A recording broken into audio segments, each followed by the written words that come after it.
Synesso would like to introduce our new group diffusion screens. We've made a pretty significant change to these in order to help them last a little bit longer and get a little more consistent flow out of them.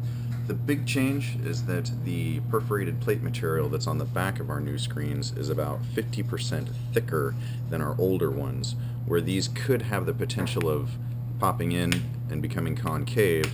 These are substantially thicker, and they are not going to allow that to happen. And the other nice thing about these is the diffusion of the water coming out of the group head is far more consistent than it was out of our previous model.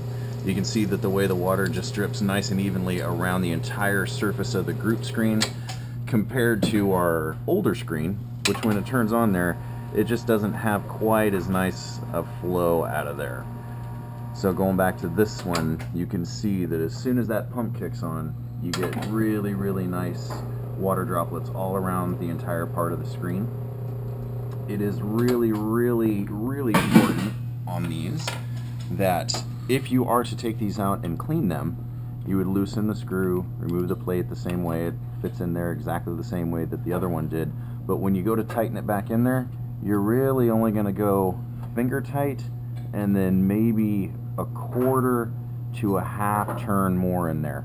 If you tighten it up too much, you are going to cause the plate to get pulled up inwards that way, and it's not going to have a consistent surface for brewing against. And then when you do have it back in there, just make sure that you're getting that nice even distribution that you're looking for. These are going to be available immediately through Synesso parts if you decide you want to upgrade. They are going to be recognizable by the logo that we did put on the front. And these should be much more durable for you, so get a hold of us if you want to order some.